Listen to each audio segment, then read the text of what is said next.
Okay. So as I was mentioning, we are doing Adi Lila Chaitanya chapter 3, text 50. Does anybody have any question from last week before we get started?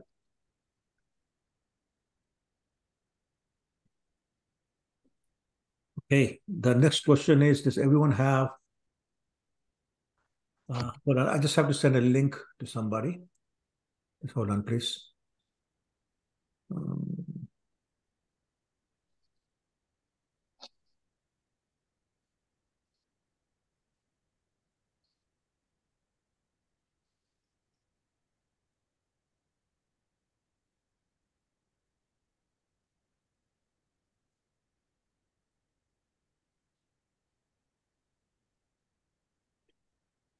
Okay, I'm back. Okay, so sorry, somebody asked a question or? All right, so let's get started. Starting with text 50 of chapter 3, Adi Lila Chaitanya Charitamrita. Everybody else, please mute yourself. Oh, sorry. The question I was going to ask was, everybody has either a book or online version, so you can follow. If you don't, let me know, please. I can probably send you a link for online. Okay, so everybody has it? Okay, all right. Text 50. व्यक्त करी भागवते कहे बार बार कलयुग धर्म नाम संकीर्तन सार. So, okay. So here, just a second, please. We haven't done 49th verse. Oh, I thought we did. Okay, I can do it. I can do it 49, no problem. Okay. No problem. We'll do 49 first. Okay. Text 49. Suvarna varno hemango varnangash chandanangadi sannyasa krachcha mahashanto nishtha shanti parayanaha. Translation. In his early pastimes, he appears as a householder with a golden complexion. His limbs are beautiful and his body is smeared with the pulp of sandalwood, seems like molten gold. In his later pastimes, he accepts the sannyas order, and he is equipoised and peaceful. He is the highest abode of peace and devotion, for he silences the impersonalist non-devotees. So who are we talking about here? Any idea? Lord Chaitanya. So basically, they're explaining that two parts to his pastimes. The early pastime, he's a householder, but his complexion is golden, limbs are beautiful, and his body is smeared with sandalwood and seems like a molten gold. Then second part, he accepts sannyas. Who did he accept sannyas from? Yes, Mataji, thank you. And he's equipoised and peaceful. He's the highest abode of peace and devotion, for he silences the impersonalist non-devotees, which is very kind of interesting, because impersonalist non-devotees create a lot of noise.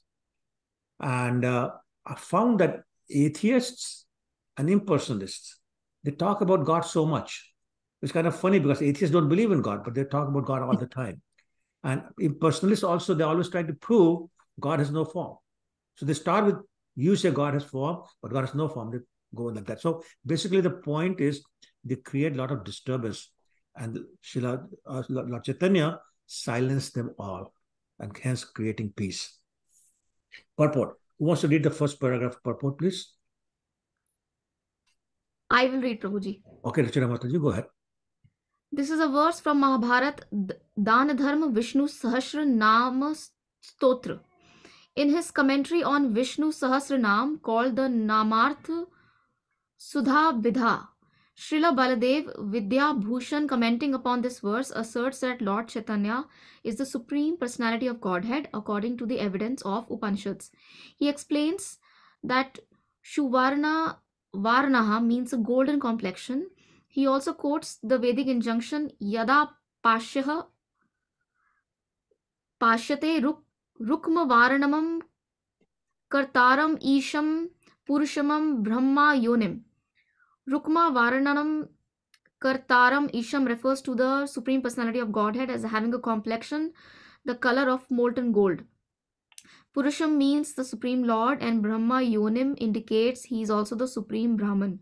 This evidence too proves that Lord Chaitanya is the Supreme Personality of Godhead, Krishna.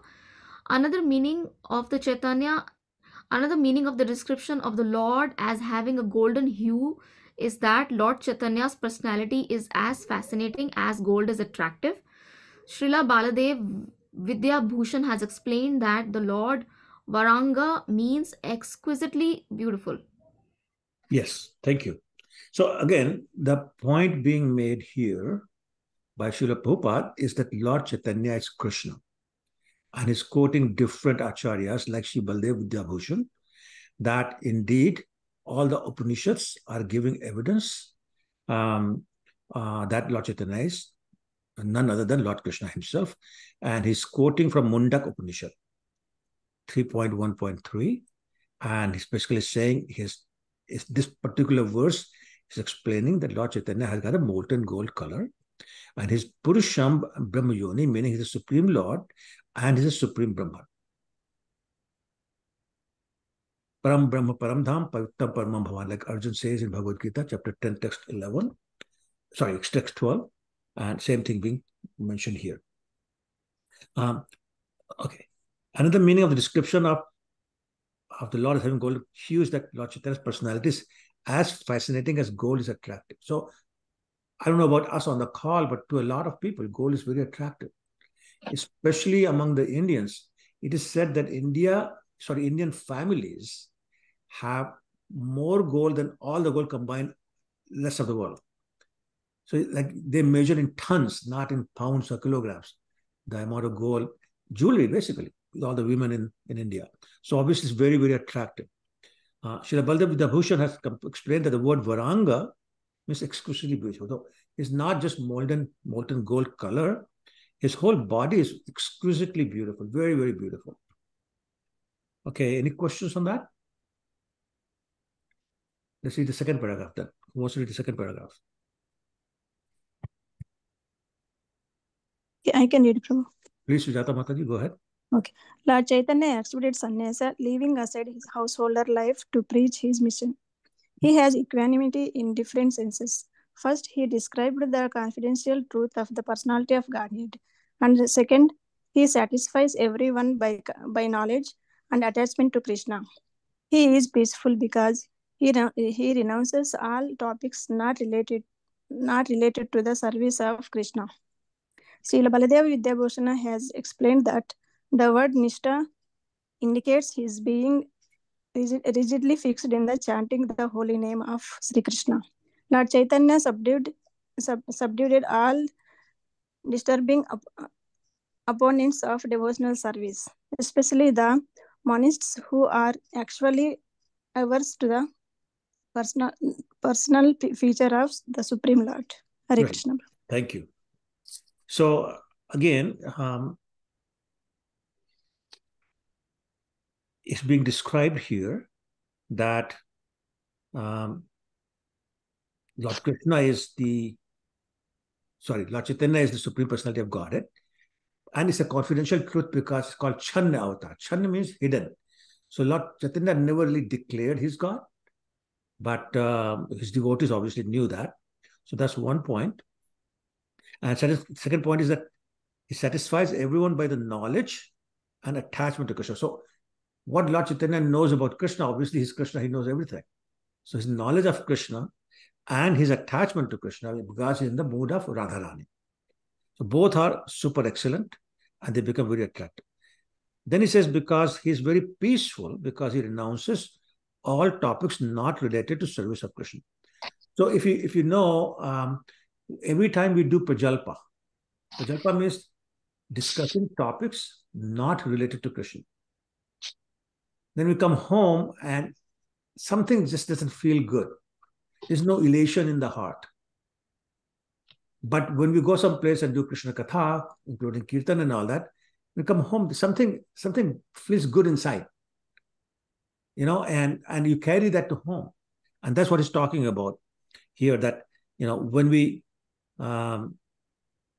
don't talk about service of Krishna, then that's what happens. So he is peaceful because he's renounced all the discussions of anything not related to Krishna or service of Krishna. Then Baldev Bhushan also defined the word nishtha. Nishtha basically means firm faith. Also, it means rigidly fixed, here in the context of chanting the holy name of the Lord. So rigidly fixed means he doesn't know anything else. And he's not thinking about, worldly affairs when he's chanting. It's only about Krishna. It's not just he's hearing the words. He's doing a lot more than that. He's completely absorbed. I mean, so absorbed that in the case of Haridas Thakur, there was this woman standing in front of him, sitting in front of him, trying to attract him, and he didn't even care. But he's so absorbed in chanting of the holy name. The same thing with Lord Chaitanya. And same thing, we talked about this already. Those people who are impersonalists, Lord Chaitanya defeated them in the arguments. The most famous impersonalist was who? The most famous impersonalist that Lord Chaitanya defeated in a debate was the name of? Was it Prakashananda Saraswati Prabhu? Yes, Mataji, Prakashananda Saraswati in Benares. Thank you. Yes, thank you. Okay, any questions on this before we move to 50? Prabhuji, why is Krishnadas Kaviraj Goswami taking verses from other places like Vishnu Sahasranamam Prabhu? I thought it was all written in Bengali by him. Like, why is he taking quotes? Like, why is he put? And if it's like a reference, it's fine. But why is he doing it as a shloka by itself? Mata, you're not coming out clear. I couldn't really understand what you just said. It's not very clear.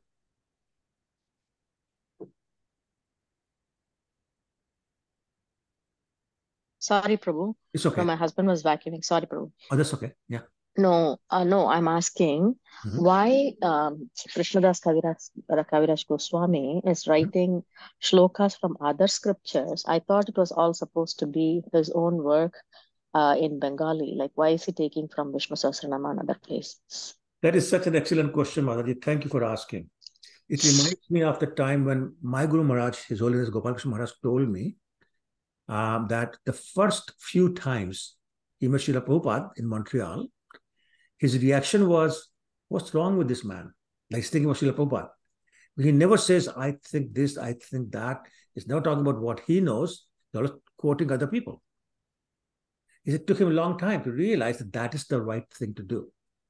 Because you don't want to speculate. You don't want to have your own realizations imposed upon other people. You want to depend upon the authorities.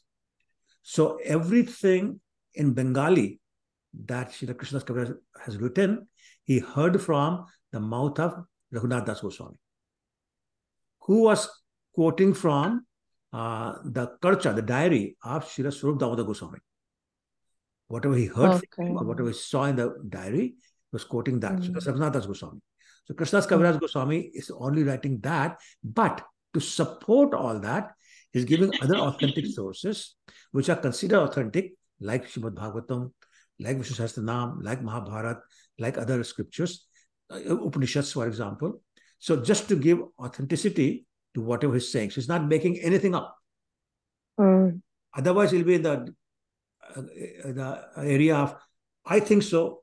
Why do you think so? I think this way. No, I think that way. And that argument is never ending. So there's no room for that argument here because everything's authoritative. You can't argue with Mahabharata. You can't argue with Srimad Bhagavatam. You can't argue with the Upanishads. So there you go. And then in the purport, what is Srila Prabhupada doing? He's not saying, I think this, I think that. In the purport, Srila Prabhupada is quoting Baldev Bhushan. Right? Another authority. So there's no room for argument. And actually, and when we preach, that's exactly what we should do. Srila Prabhupada said this.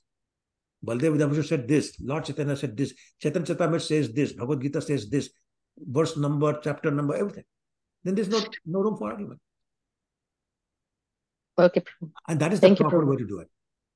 Thank you so much, Prabhu. Sure, Mati. Thank you for asking that question. Very nice. Prabhu, Hare Krishna, Prabhu, Shyamadasi here. Hare Krishna, Mataji. Prabhu, an extension to what Mataji asked is again from the Vishnu Sahasranam. That is the 79th verse of the Vishnu Sahasranam. But the first one is Suvarna Varna Hemango, Varangas Chandanangadi. But this is the only one line, not the whole verse, because the second line goes Viraha Vishama Shunyo Kritashi Rachala. Because the next verse, it explains the strength in terms of Vira of Lord Vishnu. But here it is mentioned as Sannyasas Krit Chama Shanto Nishta Shanti Parayana. So is the only first line taken, but it says that the whole verse is taken from Vishnu Sahasranam, but it is not there in Vishnu Sahasranam. So this two places is Dan Dharma and Vishnu Sahasranam. So you're right. Dana Dharma. Yeah, Dan Dharma section of the Mahabharata and the Vishnu Sahasranam. Now, I'm not as familiar as you are, obviously, with Vishnu Sahasranam, so I didn't catch that. But if you say so, that's all I can think of, because the purport says here, Dan Dharma, Kama, Vishnu Sahasranam. So I'm interpreting that the two sections that have been combined here into one. Yeah, there are two sections combined into one, not complete Vishnu Sahasranam. Vishnu Sahasranam mainly concentrates only on the opulence of Lord Vishnu. It doesn't go with sannyasa at all. Makes sense. That makes sense. Yeah, thank you, Prabhu. Sure, Mataji. Thank you for pointing that out. Any other question? Okay, let's get to text 50 now. व्यक्त करी भागवते कहे बार बार कलियुगे धर्म नाम संकीर्तन सार. So it's now explaining. Sorry, excuse me.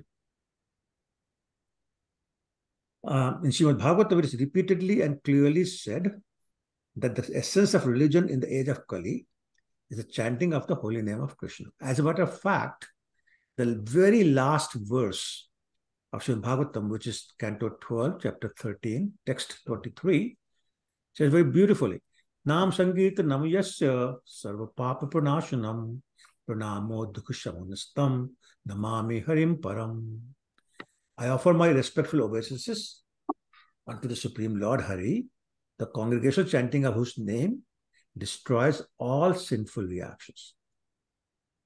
And Pranamo, and offering the obeisances unto whom relieves what? Dukashaman, all the material sufferings. So that's how it ends. So as a matter of fact, if you think about this, it is generally recommended that we read Bhagavad Gita, then we read Srimad Bhagavatam, and then we read Charitamrita. And people usually say that because of the degree of difficulty, but that's not the only reason. There's another reason. Now, if you look at what is the last instruction in Bhagavad Gita, who wants to tell me? What's the last instruction from Krishna? Just surrender. Surrender unto me. Right. Yes. So surrender to me. So that is the point when you can start reading Bhagavatam, because what is Bhagavatam about? Bhagavatam is about Krishna, his incarnations, and about his devotees who are totally surrendered. So how can we really understand the interaction between pure devotees of the Lord and the Lord unless we surrender ourselves? So Gita is taking us to the point where we say, okay, we're surrendering. Then Bhagavatam is taking us to the point where we're saying, now we're understanding the interactions between the pure devotees of the Lord and the Lord. And then Bhagavatam ends saying, it's all about chanting the holy name of the Lord. And this is where Charitamrita started. Lord Chaitanya comes in, says, in the age of Kali, the only thing you have to do is Hare Nam, Hare Nam, Hare Nam eva kevalam, Kalau nasti eva, gatiranyata. Right? And same thing, it's coming from Kalisantran Upanishad, Hare Krishna, Krishna Krishna, Hare Hare, Hare Ram, Ram Ram, Hare. Those are the names we chant.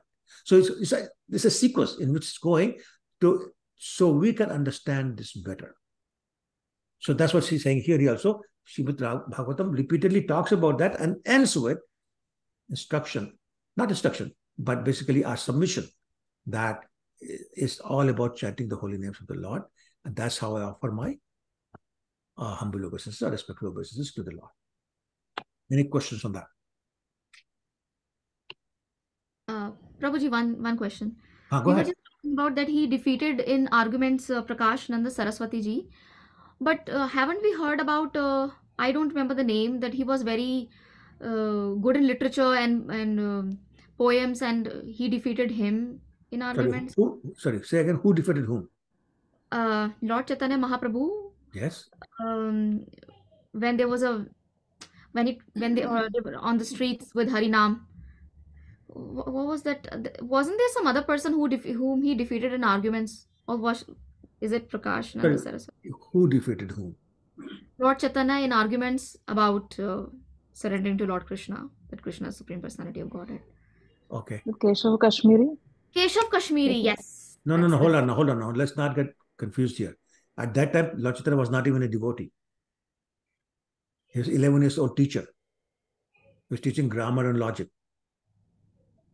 And the defeat was in literally materially oriented case, because Keshav Kashmiri was glorifying Mother Ganges, and the debate was mistakes he made in glorifying Mother Ganges, because Lord Chaitanya wanted to defeat the pride of Keshav Kashmiri. So that's totally different. Nothing to do with. That's different. Totally different. That's not defeating in arguments, rather telling him. No, they're still defeating arguments, but not the kind of arguments we're talking about. Okay. Proving that devotional service is superior to impersonalist view of things. Right? So totally different idea. Okay, Prabhuji. Yes. Defeating, yes, in both cases defeating, but totally different mood, totally different context. Okay, makes sense? Yes, Prabhuji. Yes. Okay. All right, then let's go to text 51. Iti dwapar urva isha swanti jagadishwaram nana tantra vidhanena kalav api jathashunu. O king, in this way, people in Dwapar Yuga worship the Lord of the universe. In Kali Yuga, they also worship the Supreme Personality of Godhead by the regulations of the revealed scriptures.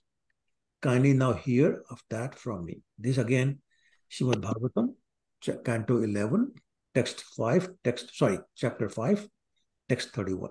So those of you who read Canto 11, they know there's a long dialogue between the Nav-Yogendras and King Nimi. And so here, one of the brothers of Nav-Yogendras, Karbhajan Muni, is saying this. But it's very interesting. Here, I want to bring to your attention the in the last line, the first two words, Kalavapi or Kalavapi. It means in Kali Yuga also. Now, that very important words in the context of our discussion. Why? Because, you see, Kali Yuga is an irreligious age. Thus, it is surprising that in such a completely irreligious age, the Supreme Personality is worshipped. So therefore, Karbhajan is saying, Kalapi, even in the age of Kali, Supreme Personality of God is worshipped. Now, if you go before that, like, how do you know why is that? If you go line before that, it says, Nana Tantra Vidhanena. Do you all see that? Third line? Nana Tantra Vidhanena. Which means according to various scriptures and regulations. So Vidhan is regulation, Tantra is scriptures, and Nana is many. So according to many scriptures and regulations, in which case,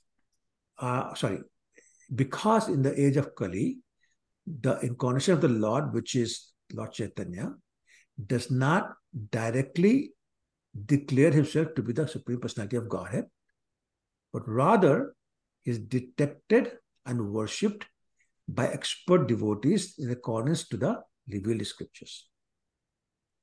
In other words, the devotees, it goes along the point that Mother Padmakshi Mataji was making, that in this age, the devotees are using the help of the revealed Vedic scriptures to prove that Lord Chaitanya is Supreme Personality of Godhead, and he's being worshipped according to the revealed Vedic scriptures. So nobody's making anything up. Okay, is that making sense? Because if you recall in Srimad Bhagavatam, Prahlad Maharaj says to Lord Nrsimhadev, Channa kalau yad abhyas triyugo atha sato. He says, my Lord, you appear in various incarnations as human being, as an animal, as a fish, or a tortoise, and you protect the principles of religion in every age. However, in the age of Kali, you do not declare yourself or assert yourself as Supreme Personality of Godhead. And therefore, you're known as Tri-Yuga, or the Lord who appears in three yugas. And what that means is that it is difficult for common people to understand Lord Chaitanya as the incarnation of the Lord because he is concealed. Okay, so the point I'm making here is because the Lord is not declaring himself, like in Bhagavad Gita, Lord Krishna says, I am God. I'm this, I'm this, I'm this, I'm this, I'm this. It goes on and on and so many verses declaring himself to be God. Lord Chaitanya never did that. So his devotees are using the help of the Vedic scriptures to prove that Lord Chaitanya indeed is God, and to tell these people who don't worship anybody, say, hey, there's a very easy way of doing that. And, he's hidden, but he is the God and you worship him. Okay, is that clear or is that confusing? Prabhuji, I have a question. Please go ahead. If I'm not wrong, is it mentioned in the very first Puran, which is Matsya Puran, that Chaitanya Mahaprabhu will descend as combination of Radha and Krishna, right? Yes. So all these Goswamis, everybody must be reading scriptures. Weren't they already aware that Chaitanya Mahaprabhu, who is he?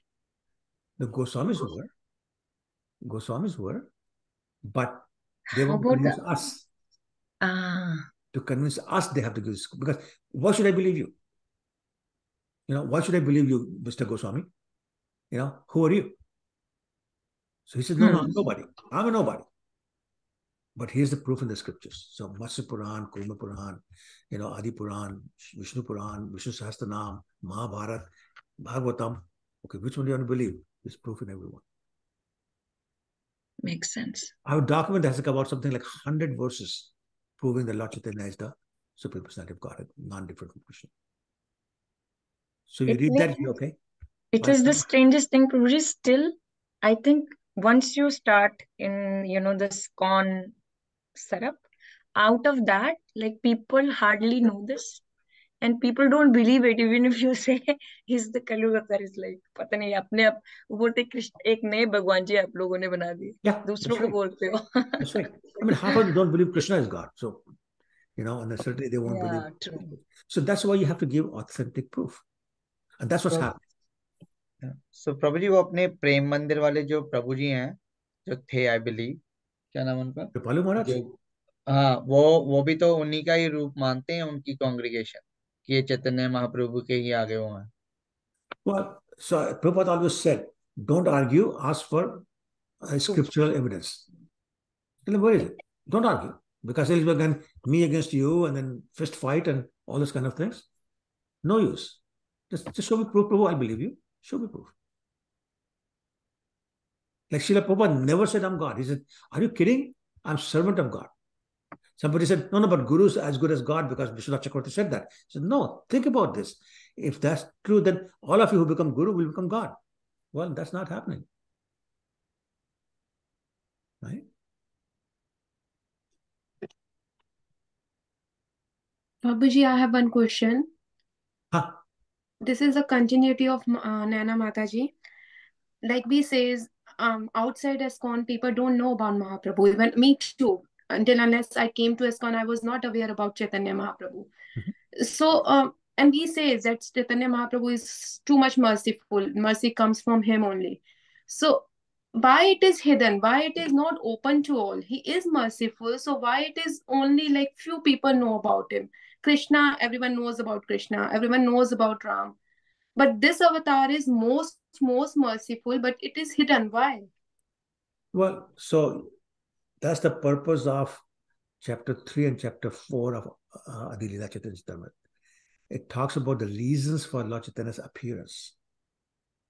So when we talk about the internal reasons, we'll see that actually it's Krishna who wants to understand the glory of Radha Rani's love. He wants to understand the taste she gets out of loving him.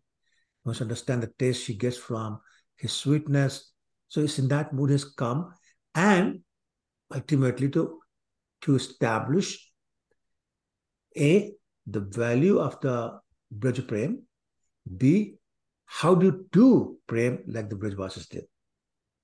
So that's the mood he has come in, which means that pretty well, by definition, is something very valuable. And Srila Prabhupada often said that if you go to Latan ki dukan, it's a big lineup. But if you go to a diamond jeweler, there's hardly 5 people there. So same thing. It is for everybody, but it's not for everybody. In the sense that, yes, Lord Chaitanya is distributing it like clouds pouring rain. But if you hide yourself in a room or a huge umbrella, then you won't get a drop of it. So if you're not receiving it, then Lord Chaitanya can distribute as much mercy as he wants. But he refuses to receive it, then what can you do? So it has to be both. He's doing his job, you do your job. But we're refusing to receive it. Right? So that's yeah. Got it, Prabhuji. Okay. Yeah. Thank you. You're welcome. Anybody else? Prabhuji, one cross question, sorry. You just said that Prahlad Maharaj already said in the verse you just quoted that... Correct, yes. So Prahlad Maharaj was a devotee. How come he knew already that in this yuga, Lord Chaitanya is gonna come? Well, who was his teacher? Naradji. And how many days or years did he teach him? Just give me a guess. Like maybe few days. When her mother was pregnant for 9 months. It was she pregnant only for 9 months? No, it was thousands of years, Prabhuji, when Hiranyakashipu was doing that. That's thousands of right. Brahmas. That's right. Yeah. So that's how long he got preached by Narad Muni. Now what's left? Right? So why are we surprised that Prahlad Maharaj knew this? Right? Am I answering your question, Vichira Mataji? Yes, Prabhuji. Okay. All right. Gayatri. I'm sorry. Sorry, Prabhuji, even I heard somewhere that Brahmaji, Bhishma Pitama, in his stuti, he also mentioned that you comes in Shan Avatar in Kali Yuga. In the Vishnu Sahasranam. Is it? No, Bhishma Stuti. He also mentioned that you are the one who comes in Kali Yuga in the Chan Avatar. Okay, it's possible. I don't remember it, but that's possible, yeah. Okay. But again, who was Bhishma Pitama? It's Mahajan. So not surprising he knows that. Mm-hmm. I mean, he's the person for whom Krishna is standing in front of you. Say, listen, I mean, you're going to leave body, so let me stand in front of you. Yeah. No ordinary person. What else you... Surprisingly, he goes to, I've read somewhere, he goes to the Vaikuntha planet because that's what he wanted. That was his ambition. Bhishma Pitama did not want to Golok Vrindavan. That was not his mood. Vrindavan. He went to Vaikuntha. That was his mood. Right? He worshipped the four-handed. Yeah, exactly. Yes, Prabhuji, yes. Okay. Yes. All right, Gayatri, thank you for your patience. No, it's a wonderful discussion. Prabhuji, like I know Chaitanya Mahaprabhu is called Chanya Avatar, but I feel like there's so many people even during the time of Lord Krishna who didn't believe that he was the Lord. Correct. You know, and I think that's true like for Sri Ram, like for a lot of the avatars. Absolutely, like every one of them. So why is he called Chanya Avatar while the other ones are... The thing is, the rest of them declared their God. He didn't. He came in the mood of a devotee and he insisted. As a matter of fact, somebody would say, you're God. He'll put his hands like this on his ears and say, Vishnu, Vishnu, don't say that. right? But repeatedly he showed the form of the Lord. To somebody he showed his Nrsimha form, somebody showed his Ram form, somebody showed Krishna form, all those things. He did that to his confidential devotees, but not for everybody. Okay? Okay, so let's go back to 51.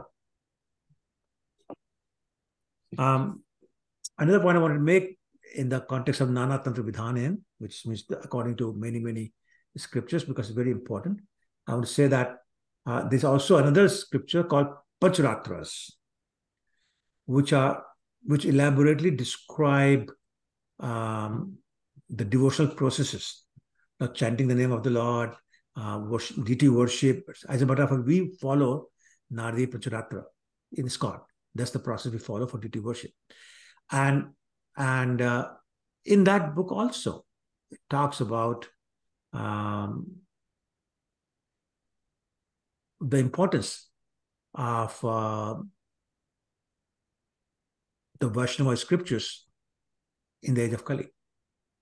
So here Bhaktisiddhanta Saraswati Maharaj is saying that this is what it means, that the scriptures are very important in the age of Kali, because that's the only proof at least some people are willing to believe. Not everybody believes in scriptures either, but it's more people who believe scriptures than me or you. So again, Bhaktisiddhanta Saraswati is saying this is why these three words are very important in this verse. Now, the problem is that I think I read a word somewhere, a term somewhere, it said, in the age of Kali, we are spiritually retarded. I think kind of really harsh, but so true. Prayan alpayusha sabhya, kalo asmin yugejana, mand sumand matyo, mand bhagyo hi upadruta.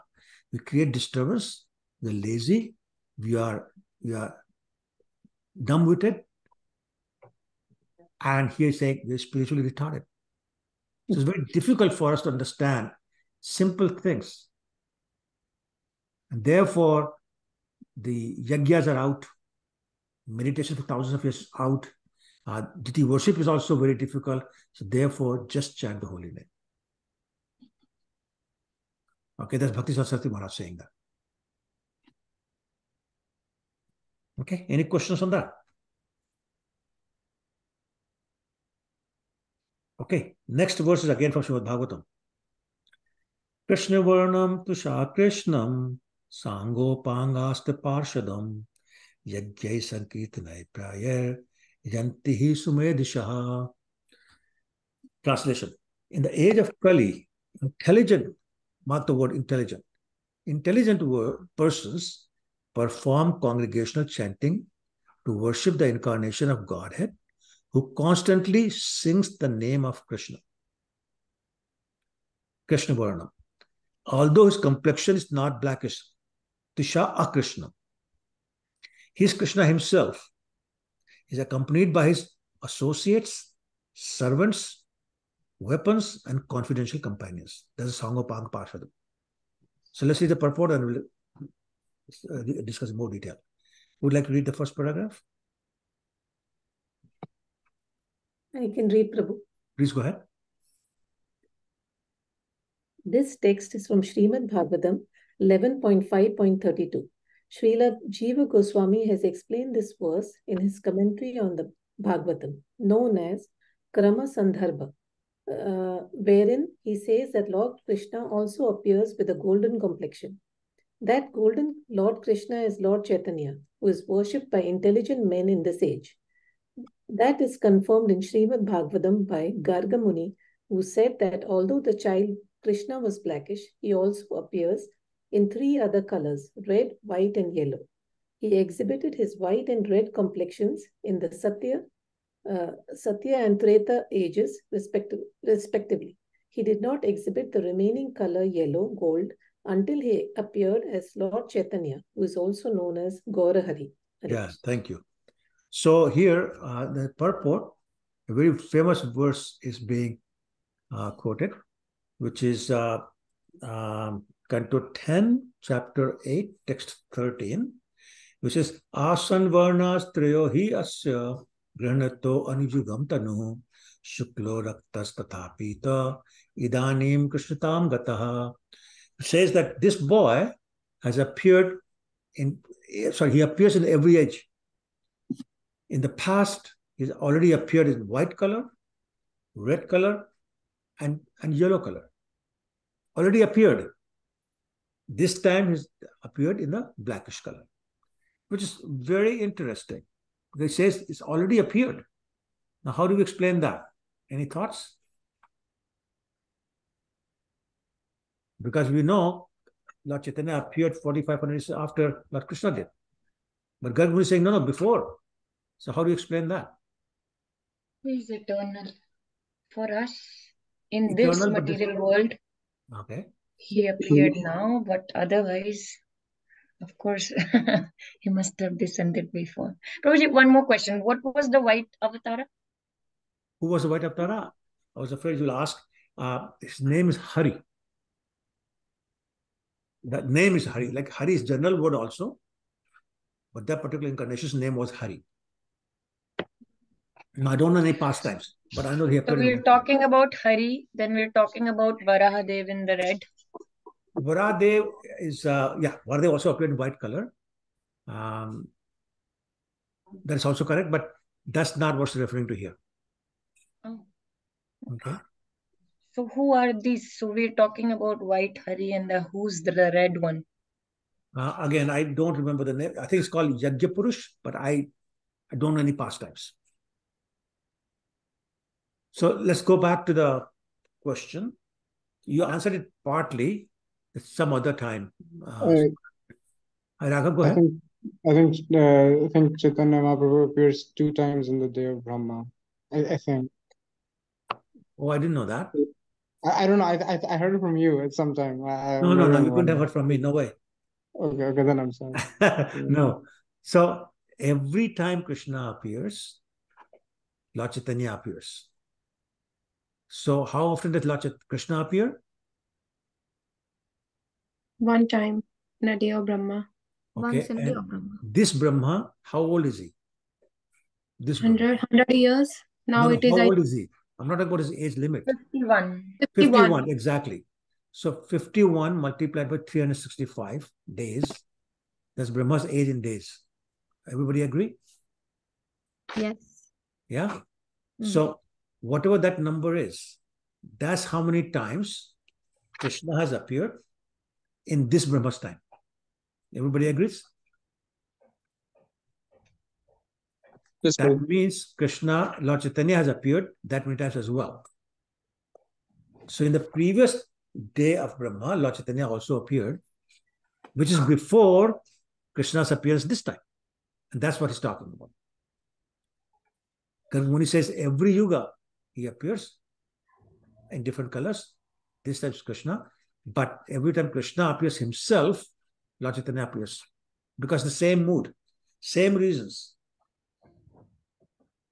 Now you can ask, wait a minute, if Krishna tasted Radha and his love, his own sweetness once already, then why the next time?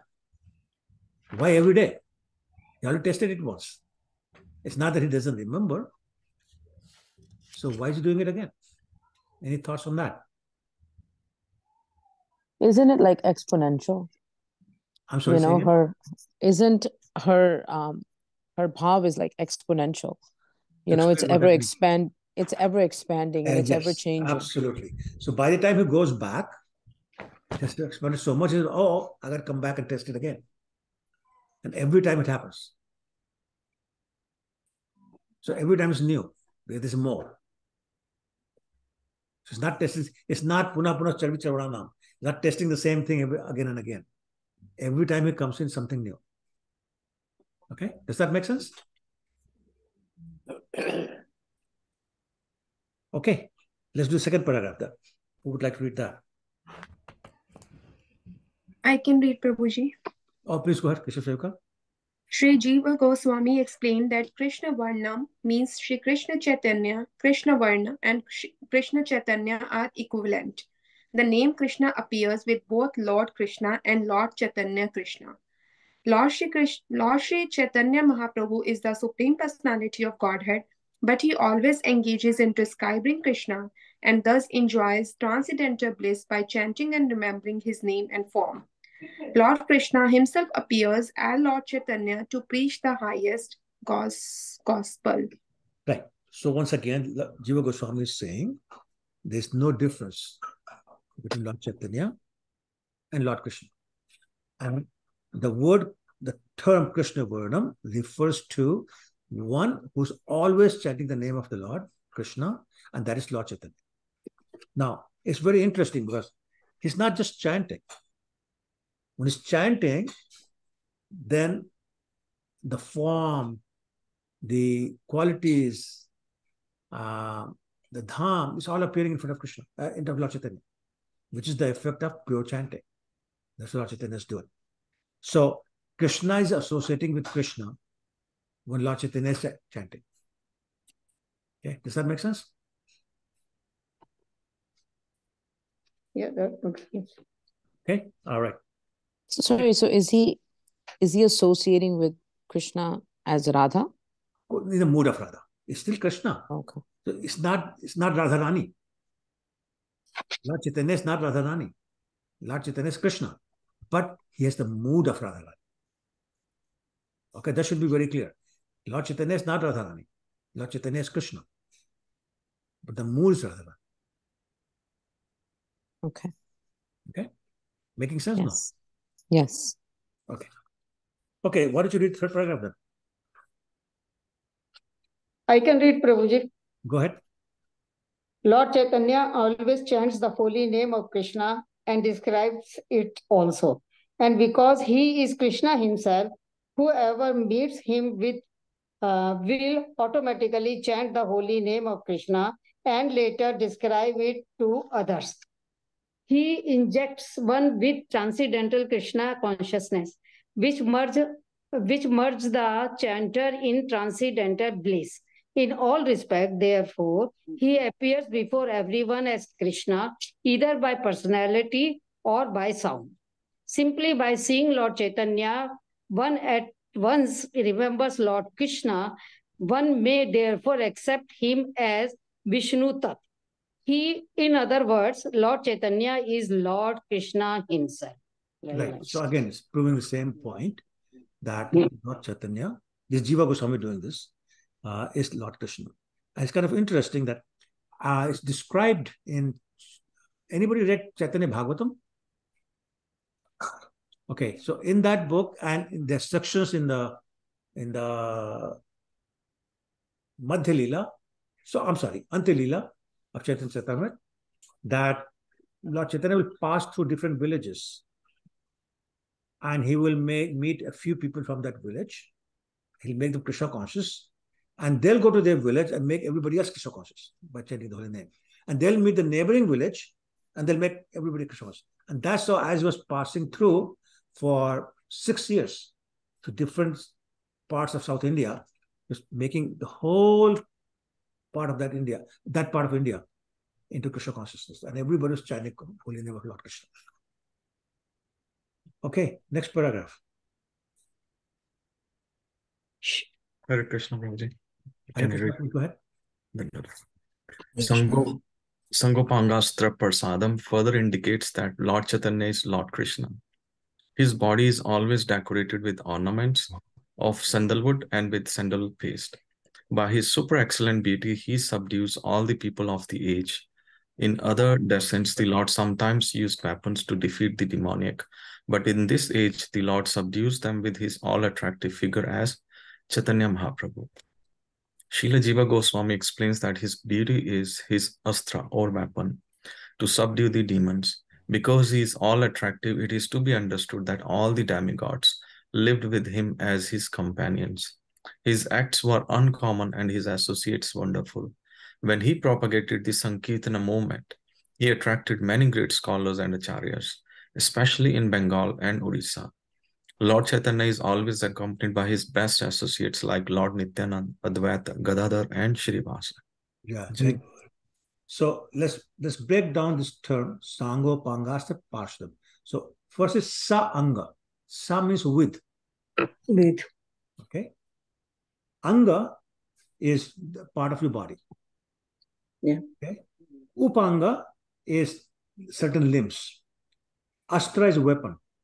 And Parshadam is the close associates, pure devotees of the Lord. Okay. So now he is saying that Lord Chaitanya's body was so beautiful. How tall was he, by the way? Yeah, local. 7 feet. 7 feet. 7 Yeah. feet.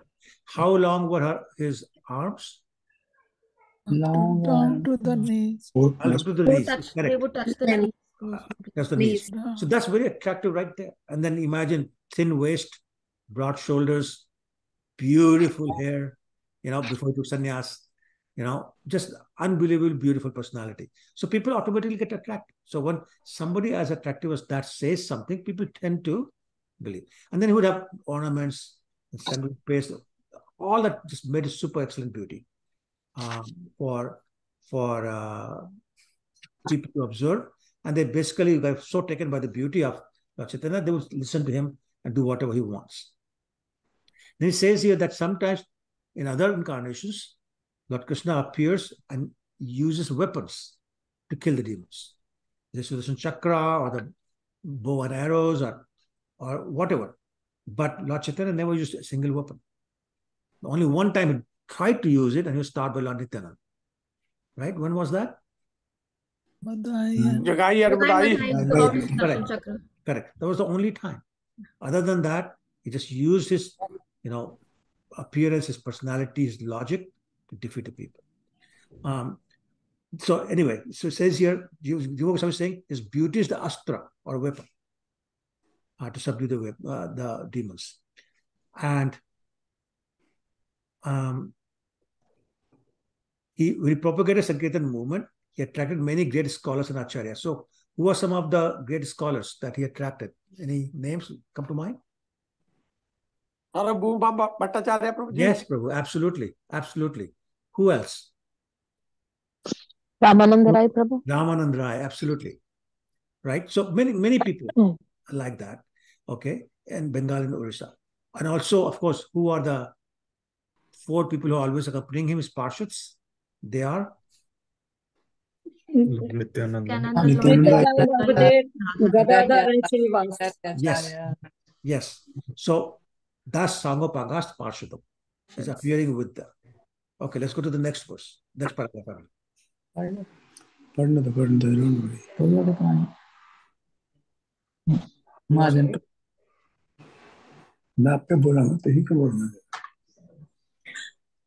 I can read, Prabhu. Okay, go ahead. Srila Jiva Goswami cites a verse from the Vedic literature which says that there is no necessity of performing sacrificial demonstrations or ceremonial functions. He comments that instead of engaging in such external pompous exhibitions, all people, regardless of caste, color, or creed, can assemble together and chant Hare Krishna to worship Lord Chaitanya. Krishna Varnam, Sri Krishnam, indicates that prominence should be given to the name of Krishna. Lord Chaitanya taught Krishna consciousness and chanted the name of Krishna. Therefore, to worship Lord Chaitanya, everyone should together chant the Maha Mantra. Hare Krishna, Hare Krishna, Krishna Krishna, Hare Rama, Hare Rama, Rama Rama, Hare Hare. To propagate worship in churches, temples, or mosques is not possible, but because people have lost interest in that. But anywhere and everywhere, people can chant Hare Krishna. Thus, worshipping Lord Chaitanya, they can perform the highest activity and fulfill the highest religious purpose of satisfying the Supreme Lord. Yeah. So actually, the definition of the word Sankirtan, let's talk about that. Jiva Goswami actually defines that. So first of all, the word Sankirtan is very interesting because 2 words, Samyak Kirtan. Samyak means completely. So for example, if you remember chapter 9, text 30, Lord Krishna says, Apiche Suduracharo, Apiche Suduracharo, Bhajate abhi ananya bhav. Bhajate Abhi Mam. chesu dharmchar. Say again. Yeah, so okay. Apche Sudhata Bhajate Ma Manane Bhag, Sadhrev Sa Mantabhyat, Samyak Vyavsato Hisa. Samyak Vyavsato Hisa. He's completely engaged in the worship of the Lord. Therefore, even if he has an occasional fall, we still consider him sadhu. So, Samyak means completely. Kirtan means any song that is sang or sung for the purpose of pleasing the Lord. That's what Kirtan means. So therefore, if we go and chant Jhumka Gira Re, that's not pleasing Krishna. That is not Kirtan. Okay? So Kirtan means some song that is pleasing Krishna. So some Kirtan means Samyak Kirtan means a song that completely satisfies the complete whole, and that is Lord Krishna.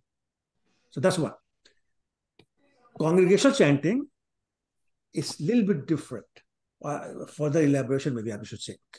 Well, Jiva Goswami says, Bahubhir Militva, means when many people get together, Uchchay Swara, in loud voice, they kirtan, which means they satisfy, they sing something in loud voice for the satisfaction of Krishna. That is Sankirtan. Okay? So, again, when many people getting together, chanting the name of the Lord loudly for the simple purpose of pleasing the Lord, that is Sankirtan. So that is the movement Lord Chaitanya started. As we explained here, that people have lost interest in going to the temple, to the churches. There's a church in front of our temple here in Toronto that is basically empty. So they've got a kindergarten there. They do food distribution. They're renting it out to, bingo and all these other things because nobody's coming. It's empty. People have lost interest. But people love Kirtan. And we've seen that wherever we go, we get a crowd. We do midnight Kirtan on 31st December. And so many times, thousands of people join. And some will come with the group back to the temple early in the morning, do Mangal Aarti, not knowing what's going on, and then leave. That's how attractive Krishna's name is. So that is what Lord Chaitanya gave to the people, because he knew that I need to give them something very attractive. Otherwise, they're not interested. So hence the movement for Hare Krishna movement was started by Lord Chaitanya. And simple mantra, very simple. Hare Krishna, Krishna Krishna, Hare Hare. Hare Ram, Ram, Hare Hare. You try chanting Vishnu Sahasranam, so difficult. You try chanting any words from Bhagavatam, so difficult. But everybody can chant Hare Krishna. So very simple. Okay? It's contagious, Prabhuji. Sorry? I said it's contagious. It really is. It really is. Prabhuji, can I share? I just wanted to share that there's like a video that's out about, like, I'm looking at this Kirtan Fest that happened in Dubai. Yes. And I was like, it is so ecstatic and it's so beautiful. And of all the places in the world, I would think that would be like the last place for it to happen. Yep. Well, it's happening in Pakistan too. Really? That's amazing. Pakistan's ISKCON is very big and growing every day. That's amazing. I think it's because it's so attractive. That's it. Yeah. Okay. Last paragraph. A small one. Who wants to read that? Shall I read, Prabhuji? Of course, Prabhuji. Go ahead. Srila Sarvabhauma Bhattacharya, a famous disciple of Lord Chaitanya, said, the principle of transcendental devotional service having been lost, Sri Krishna Chaitanya has appeared in order to deliver again the process of devotion. He is so kind that he is distributing love of Krishna. Everyone should be attracted more and more to his lotus feet as humming bees are attracted to a lotus flower. Yeah. So humming bees are attracted to lotus flower for what reason? Anybody? Honey. Sorry? To get nectar. The nectar, yeah. The nectar in the lotus. So Lord Chaitanya is doing the same thing. He's doing nectar of the holy name. Right? So he's distributing that, and he's so kind because he's distributing something so precious, the love of Krishna. For no fee. He's not asking for any fee. Right? And once again, all he wants to do is deliver these people by the simple process of chanting the holy name. And he says, I'll give you the love of Krishna. The most difficult thing to do, to get, I'll give it to you freely. But he did ask for one price. Does anybody remember what price he asked for? Shraddhavan jana hai, Shraddhavan jana hai. What is that? You must have faith. And then you must have eagerness. Okay? He'll give it to you. Okay. Any questions on 52? Prabhuji, Huh. Just want to share something. Bolo. We were talking about Pakistan has a big ISKCON temple. So I work in a clinic and most of our doctors are Pakistanis. Okay. So yeah, one of doctor was talking to me. Actually, I was doing my Gayatri and he came and he was talking to me on that. So I told him that I follow this. So he was asking, who is your Guru Maharaj? So I showed him a picture. So this is my Guru. Oh, I saw this person. This temple is very near to my home. Like he was telling me that he used to hear the kirtan. He doesn't understand what's going on, but he liked the music it's going in the temple. Yeah, that's So right. when we were talking, I remember he was talking to me. He said, I never came to know like what's going on, but I always like the tune which is going inside the temple. Being a Pakistani and Muslim, Yeah. he cannot enter in the temple, but he was sharing his experience. Yeah, that's wonderful. Thank you for sharing. Very nice. Very nice. Yeah. Not surprising, by the way. Not surprising at all. Actually, I saw a picture of Guru Maharaj in pants and shirt when he was in Pakistan, because he's not allowed to go in his dhoti and all that. So what pants? He's actually wearing a Pathani kurta. I noticed. Actually, I think you're right. I think you're right. Yeah. Yeah, he's No, wearing. in that pant and shirt we have seen Prabhuji. Yeah, we have, but I think she's right. In that Pakistan picture, he was Pathan kurta. Okay, text 53. सुनो भाई यही सब चैतन्य महिमा यही श्लोके कहे तार महिमार सीमा. My dear brothers, please hear all these glories of Lord Chaitanya. This verse clearly summarizes his activities and characteristics.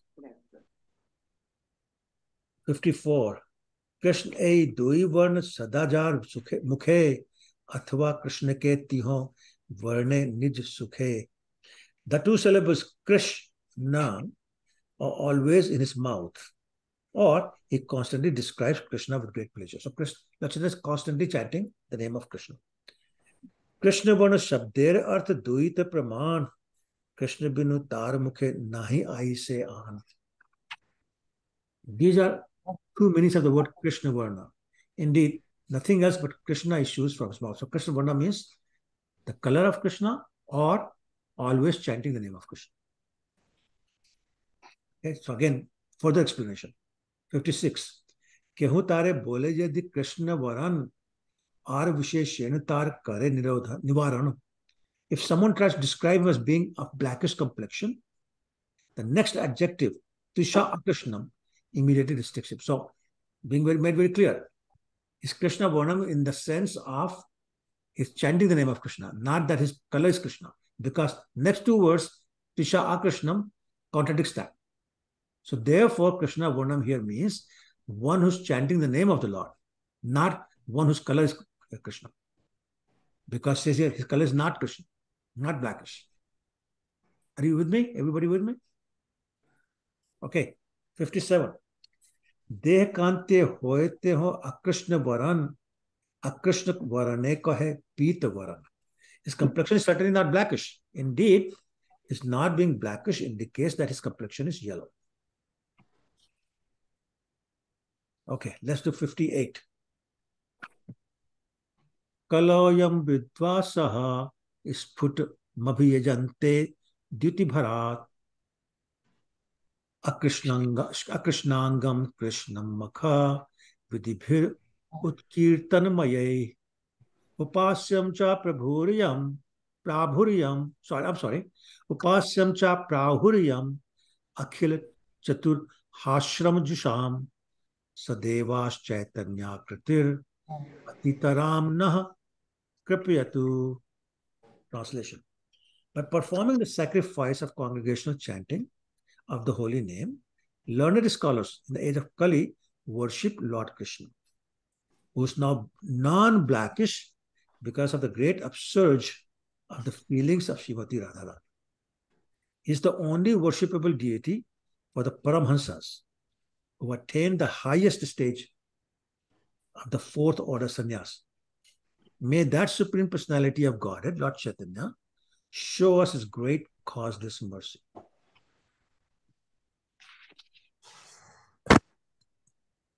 Okay, so the Papa said first.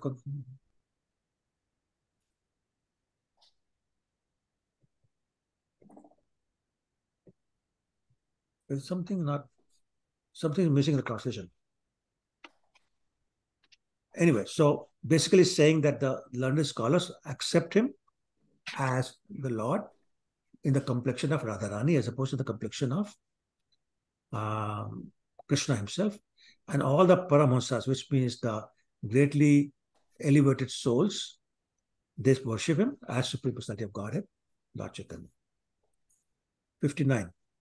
Pratyakshata tapta kanchaner dyuti jahar chatai nashe agyan tam stati.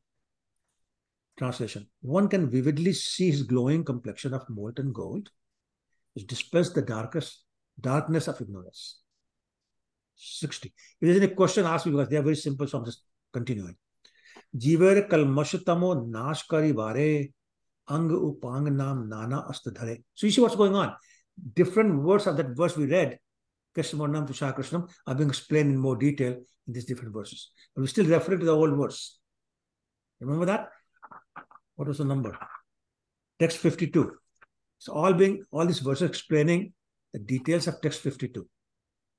Krishnamornam to Shah Krishnam, all that, right? So now here, this is Sastrapang, so it's now talking Anga Upang. What does that mean? The sinful life of the living beings results from ignorance. To destroy that ignorance, he has brought various weapons, such as his plenary associates, his devotees, and the holy name. So we know that our material activities, our material desires, they're all the result of our ignorance, right?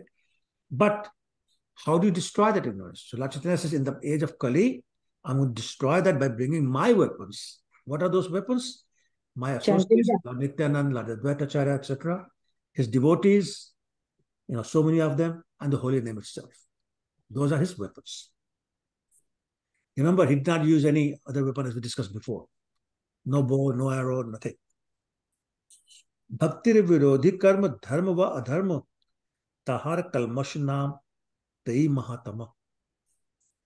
The greatest ignorance consists of activities, whether religious or irreligious, that are opposed to devotional service. They're known as kalmashas. So I want to talk about this one. I want to draw your attention to the first line. It says, the greatest ignorance consists of activities, whether religious or irreligious. So both religious and irreligious activities can be because of ignorance. So let that sink in for us. Even religious activities can be a result of ignorance. How? That are opposed to devotional service.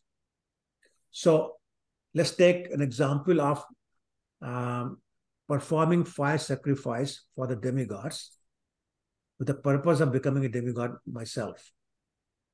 So is that ignorance, or is that goodness, or is it passion, or is it something else? Ignorance, Prabhuji. Ignorance. Why? Because it is not the service of the Supreme Personality. It's not done for the service of for the prayer of the Supreme Personality of Godhead. So who is it for then? So this is for the demigods. Demigods and me. Yes, because of I course. want to get promoted to demigod also. Yes, Prabhuji. So when it is about my sense gratification, it's ignorance. Yes. When Krishna's sense gratification is not ignorance, it's pure goodness. It's called devotion. Okay? And so he says they are called to be known as sins. Kalmash means sins. So a so-called religious activity is a sin. In the 18th chapter, in one of the purpose, Prabhupada says, even if you perform charity work, right? That's not good for us. That's also sin. Because sin is defined as anything that takes you away from Krishna. In this context. Okay? Text 62. Prabhuji, I have one question, sorry. Honey, please go ahead. Here we are saying about like pure goodness and ignorance. Sometimes we want to do something for ourselves, but we use the name of Krishna. We are doing it for Krishna. Suppose if I want to eat anything, so I say, okay, I make it today so that I can offer it to Krishna. And the motive is like I want to offer it to myself. So what do we call it? Is it sin? It is not goodness, obviously. Okay, so don't confuse with the other word sin.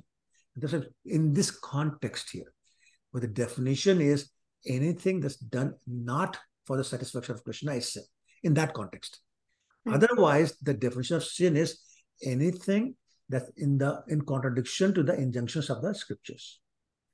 That's the other definition of sin. So it's not a sin by that definition. Okay? It's sin in the context that we're talking about. That anything opposed to devotional service is sin. Okay. Is that clear? And by the way, most of us do the same thing. My wife will ask, so what do you want to eat today? And and then when I tell them, they cooks that and offers to Krishna. This Krishna for you. Well, Krishna knows better. But we all do that. Okay. Right? Yeah. Okay. That's because you're a devotee, Prabhuji. That's because I'm a devotee. we have to satisfy the devotees before I Krishna. fooled you. I don't know about anybody else, but I fooled you. Okay. Haji. Is Krishna a karma cleaning machine? Sorry, say again? I said, is Krishna a karma cleaning machine? Well, he is, because it says, Karmani Nidhanti Bhakti Bhajam. Brahma Samhita says that very clearly.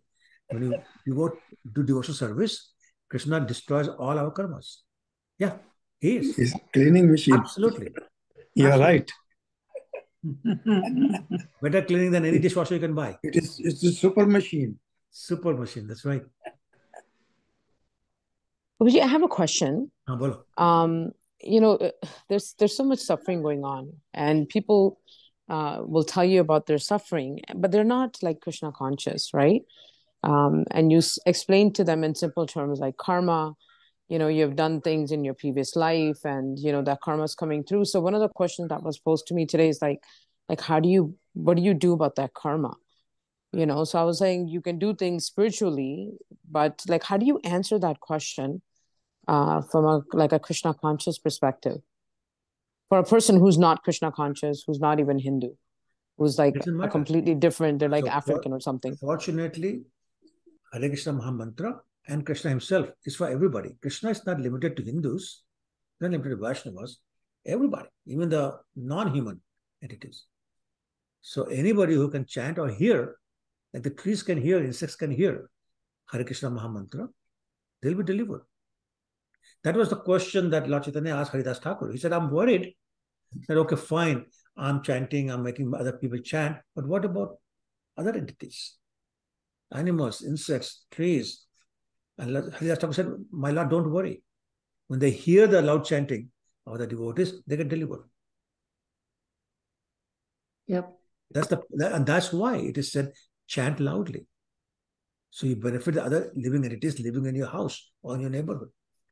I'm crazy, you know that. So when a cat or a dog appears in front of my house, I start chanting Hare Krishna Mahamantra loudly, at least benefiting somebody. So I'm sure my neighbors think, what's this crazy guy doing? But that's what I'm doing. So we should tell them to chant and give them the Mahamantra. Don't tell them chant, just chant. Okay. That's how I do it. Good for you, Nisha. That's what happens. You're a good girl. Lucky listens, everything. Yeah, there you go. And there was a video out not too long ago where they were showing a deer dancing to the tune of Hare Krishna Mahamantra. And just like totally involuntarily dancing, and then he ran away. It was a wild animal. Came, danced, and whatever. It was not somebody's pet that had been trained. Yes. Totally wild. Okay. Thank you, Baba. Thank you. Text 62. Bahutuli hari boli prem drishti chai. Kariya kalmashnas premete bhasai. Raising his arms, Lord Chaitanya always raises his arms like this, and chanting the holy name and looking upon all with deep love. It drives away all sins and floods everyone with love of God. That's what Lord Chaitanya was doing the last 24 years of his life. Especially when he was traveling in South India, he was doing to everybody. And then Jagannath Puri with his devotees. And before that, in Navadvip with his devotees. Okay, text 63. Smitalo shokam harati jagatam yasya parito giram tu parama prarambha kushal patalim pallavayati padalambha kam va pranayati nahi prem nivaham sadevas chaitanya kritir atitaram na kripayatu. I think we read this before. Anyway, may the Supreme Personality of Godhead in the form of Lord Chaitanya bestow his causeless mercy upon us. His smiling glance at once drives away all the bereavements of the world, and his very words enliven the auspicious creepers of devotion by expanding their leaves. Taking shelter of his lotus feet invokes transcendental love of God at once. So let's talk about this a little bit. So he says, Lord Chaitanya bestows causeless mercy. So I just want to make sure everybody understands the word causeless. What's causeless mean? Unalloyed. No, causeless does not mean unalloyed. For no reason. Sorry? I'm sorry, I can't hear you. Who is speaking? You're breaking up, so I can't hear you. Without any reason, Prabhu. Yeah. Without any reason, yes. So why is it called without any reason? What does it really mean? The person who is receiving the mercy is not worthy and actually didn't do anything to deserve it. Okay, yes. By the way, mercy means basically the same thing. Mercy means you don't deserve it. Huh? But causeless mercy means nothing happened that would lead him to want to show his mercy to you, even though you don't deserve it. But just, I'll just do it anyway. However, Rupa Goswami explains that there's no such thing as causeless mercy. It just means that no cause in this life. So this person must have done something in the past life that made him with cause. And then mercy is, you don't deserve it, but I'll give it to you. Now, on the other side of it, a real devotion happens when we realize we don't deserve it. Actually, genuinely understand we don't deserve it. But we desire it. We don't deserve it, but we desire it. So there's tension created between the understanding I don't deserve it, but I desire it. So it becomes like elastic. So it becomes stretched so much when the desire is very strong and the feeling that I deserve it very strong. So it's going like this. Don't deserve it, want it. Don't deserve it, want it. It stretches so hard it snaps. That's when pure devotional service happens. Is that clear, the concept? I don't deserve it, but I want it. Not very much, Prabhu. Can Not very much what? Can you explain it again, like a little bit more? Yeah, no, sure, that's fine. I'm glad you asked. So I don't deserve it. Means it's not for me. Okay. So that is taking you, so like basically you walk away. If I don't deserve it, what's the use? Like, for example, you go to I know you're rich, but a person goes to a jewelry store and sees a diamond necklace for $20,000. I'll say, I don't deserve it. Walks away. But it is hard, he desires it. So the more he desires it, the more he's walking away from what it doesn't deserve, this tension is mine. The tension becomes so strong that it basically snaps. That's the birth of pure devotional service. Is that any clearer? Yes, Prabhu. Little bit. Yeah. So basically, So Prabhu, Huh. so Prabhu, that being said that I don't deserve the Krishna's mercy, but I still want it. But I still Exactly. want it. If I want it, I will do efforts to get it. And when you realize, I don't deserve, then you try even harder. And that's the tension I'm talking about. That's the tension I'm talking about. Yes, thanks. Right? Is that clear? Yeah, that's true. Okay, good. Thank you, Usha. Then help it. Explain it. Prabhuji, Huh. Prabhuji, you said no cause in this life. So does it mean from the past life everybody must have accumulated some good deeds and that's why they get Harinam in this birth? Not deeds. Spiritual credits. Big difference. Spiritual credits. Right? So remember, Nehavikam Nashosti, Prativayo na vidyate. In Bhagavad Gita, Krishna says the devotional service never destroyed. Next life you start from the point you left off. So it means... No, okay, go ahead. Yeah. So it means if in this birth we are taking the name, it's coming, it has a chain to our past birth, previous birth, somewhere. Oh, yeah, absolutely. Absolutely. Right? Absolutely right. So nobody is starting... Shraddha. You know, it starts with Ado Shraddha. Where does Shraddha come from? Spiritual credits. Yes. So nobody is brand new in this bhakti.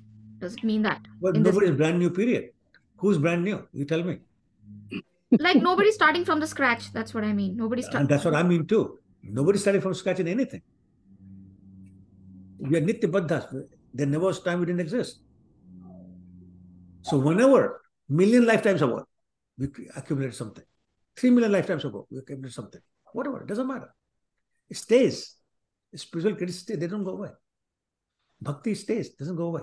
The credit of bhakti, I should say. So unlike bank balance, you start from the point you left off, not with zero. That is why we are here together today. Wherever we are, who knows how many lifetimes it took. And that is why sometimes we see in temples, somebody new comes in and makes very fast advancement. Somebody has been there for 30 years, no advancement. Why? That's from what came from previous. What impressions we have carried from previous life. Right? Yes, Prabhuji. All right. Then let's go to number 64. Oh, okay, that's the last one. It's 928 already. Shiyang Shimukh Jai Kare Darshan Tar Pap Kshay Hoy Pray Prem Dhan. Anyone who looks upon his beautiful body, this Lord Chaitanya's body, or beautiful face, becomes freed from all sins and obtains the wealth of love of God. Just by looking at it. Forget about anything else. That's Lord Chaitanya. Okay, so I'm going to stop here. See if there are any other questions. It's 9:28. If somebody has to leave, that's fine. You can leave. But if there are any other people who want to stay and have any questions, I can answer them.